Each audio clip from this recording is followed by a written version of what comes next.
Hello YouTube, Bane666 here. So those of you who have been with me for a while may remember a video I put up about a year and a half ago about an Australian journalist, an award-winning journalist no less. Not exactly sure what qualifies as an award-winning journalist these days, but an Australian award-winning journalist by the name of Sherele Moody, who just so happens to also be a radical feminist. Now, in that video I did about a year and a half ago, I was talking about her Australian femicide map, where she listed women and children who were victims of femicide.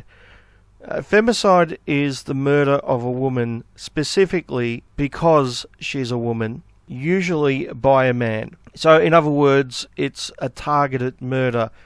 Just like, say, a skinhead killing someone because they're Jewish is a targeted murder, as opposed to, a normal murder. In other words, it's a type of hate crime. But the thing about her femicide map is she included a lot of things which were very strange, considering it was meant to be about femicide. Here's a little clip from that video from about a year and a half ago. Now, some of you may be thinking, but Bane, maybe they're just including homicides done towards female children which have been committed by males. Well, if you think that, you'd be wrong. I had a quick look at the map. I just clicked on some hearts around Melbourne, and one of the first ones I came across, like literally, I think it was the second or third one I clicked upon, was from April 8th, 2015, where 3 young children were murdered by their mother. Apparently that is an act of femicide now. So the mother drove the 3 children into a lake and killed them. She survived. Here's another example of femicide, where 2 young girls and a young boy were murdered by their mother back in 2011. Yes, apparently that's a good example of males murdering women because they're female. And here's 2 male children who were also murdered by their mother. Before murdering the 2 children, she emailed, "I will try my luck in my next life." So a mother killing her two children is an act of femicide now. How interesting. It's amazing how these things get redefined just so they can be inflated, isn't it? And just randomly clicking around, I found a lot of cases where people have been murdered and the perpetrator hasn't been found. It includes such things as an elderly woman being murdered in her home by robbers. Now, obviously, that's not a good thing. I'm in no way excusing what's happened, but I don't know how we can class that as a hate crime towards women. It's a result of a fucking robbery. And she wasn't the only one that was murdered. Her husband was murdered as well. I guess that's another case of femicide then. But you'll note that only she is listed here for some reason. That's a bit strange.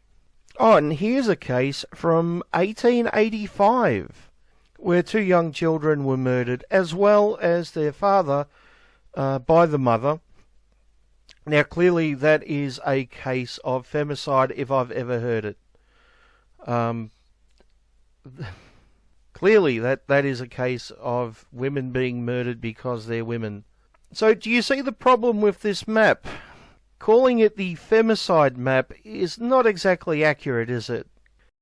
Now, the interesting thing is the group of people who are most likely to be murdered are males, which is, why you'd create a map focusing on the people who are least likely to be murdered and then claiming that they're the main victims. Yeah. It's also interesting that she's actually promoting traditional gender roles where women and children are meant to be protected. Now, I can understand the children part, but I don't exactly see why women should be some extra special protected class, especially considering they're far less likely to be murdered than men. And as I've pointed out numerous times now, they're 10 times more likely to kill themselves than to be murdered by a male partner. But, this is feminism, so don't let the facts get in the way.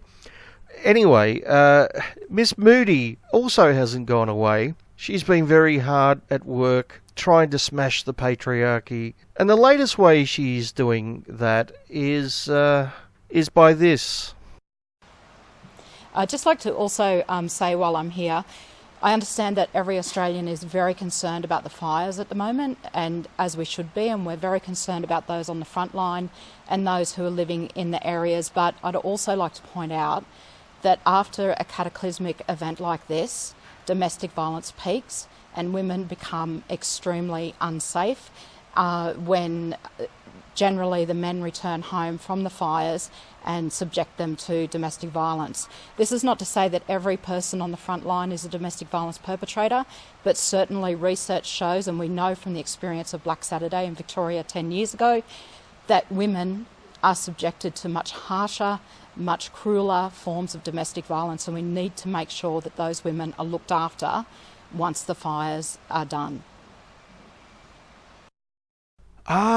Generally when the men return home and subject their wives to family violence. Generally. In other words, in most cases. Yeah, I'm sure all the firefighters are doing that. All the male ones, right? The exceptions to the rules are the female firefighters who definitely don't do any domestic violence. But all the male ones, most definitely wife beaters. You can just tell because they're male, right? It may not shock you, but this pissed off a lot of people. And it also may not shock you, but she doubled down on social media. What a surprise. I'm so shocked. In a Facebook post, Moody doubled down on her comments. There's not one Aussie whose heart isn't going out to the country's firefighters, emergency services crews and the people who live in the areas where the fires are burning, she wrote. But what happens after some heroes go home?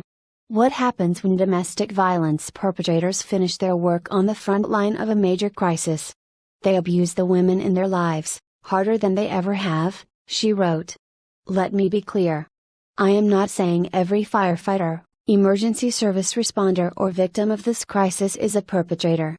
When generally the men return home from the fires and subject them to domestic violence. Generally the men. However, those who are in these roles and do perpetrate family abuse are more likely to attack their loved ones following natural disasters, she said.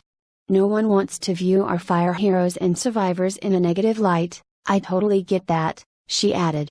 But we do need to have these discussions in order to keep women safe because they are at a very high risk of being maimed or killed. Moody said her claims were backed by research conducted after the 2009 Black Saturday fires in Victoria, although researcher Dr. Deborah Parkinson told 7 News the study never made specific findings about firefighters.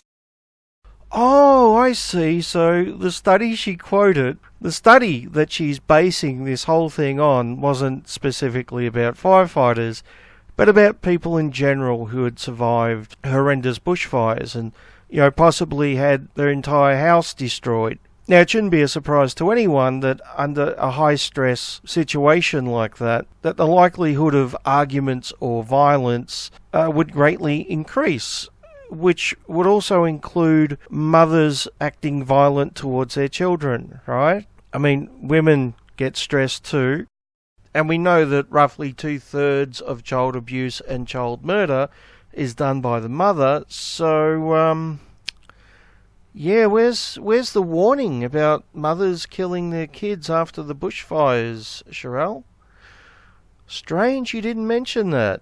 I'm guessing you would think that anyone bringing such a thing up would be anti-female, right? Would be some kind of misogynist. Because you only see violence as something done by men, correct? Now, you may be wondering what Sherele Moody's real motivation is. If you ask her, she'll say that she's actually concerned about saving the lives of women and children. Yeah, I don't buy that for a second. Like I said, she'll never mention that 2/3 of child abuse and child murder is done by mothers. She will never bring that up. So what is her motivation? Because she must have known that this would go down like a lead balloon and that people wouldn't be very happy about it. Well, I personally think her motivation is pretty simple. When you have news reports every day showing that the firefighters, the vast majority of which are men, are risking their lives to save their communities, and keep in mind that these are volunteers as well, just your normal average person who is willing to risk their life by fighting fires to save their community and their loved ones. That would be an example of positive masculinity, wouldn't it? That would be showing men in a positive light. And we can't have that, can we, Sherele Moody? People might forget the toxic masculinity narrative for all of 5 minutes. People might consider these men to be brave and actually feel empathy and sympathy for them and take into account their sacrifice. Can't have any of that, can we, Sherele? Because that would be talking about masculinity in positive ways. And feminists like Sherele Moody don't see any positivity in masculinity.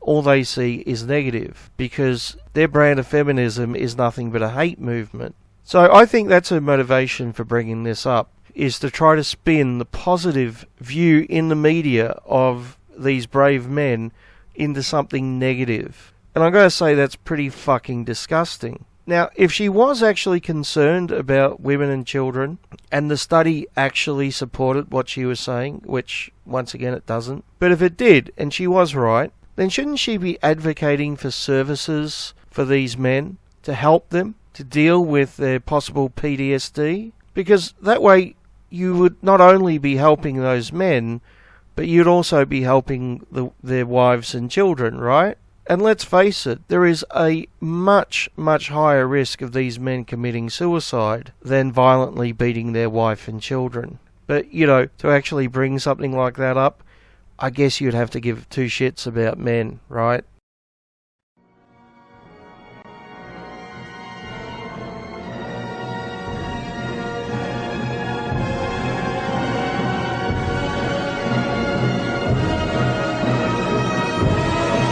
I tell you what, Gleeso, can you believe not just the tripe coming out there from that domestic violence campaigner, but Larissa Waters, she's one of yours, she's a Queensland senator, just stood there, no interruption, no interjection. At the end of the press conference, she didn't even try and put some context around those remarks, distance herself in any way. She waited until it all blew up, and then she went out, as I said, on the cowards platform of Twitter. Says everything about the Greens, Peter. Opportunistic, un-Australian. Look, this has been a sad week for Australia, not just with what's going on as far as the fires are concerned, but the way the political debate has degenerated in this country. Not that long ago, Peter, when you and I were in our 20s, these sorts of, fires, floods, cyclones, they galvanised the country. We got behind the rescue efforts. We celebrated the heroes. To hear that tripe, that absolute tripe from that woman yesterday, suggesting that firefighters were going to go home and belt their missus, that was extraordinary. I've never seen such a public display of sheer bloody mindedness. And of course, they sit back, these Greens, and they very opportunistically say that it's climate change that's causing all these fires, when in fact it's their vegetation management laws. And we see it here in Queensland with the way in which they jump into bed with the left of the Labor Party, and they stop landholders, they stop farmers from backburning, which is causing all the problems. And before we go on, Billy Geddes is a volunteer firefighter from Rocky. He penned a letter to the Courier Mail editor yesterday, and he spoke about how they couldn't backburn in some of those areas of Rocky that is really suffering at the moment. And in fact, some of the government officials were telling landholders, were telling farmers that if you backburn tonight, we will charge you with arson. What has happened to this country when we can't even do the things required to ensure that we protect our properties?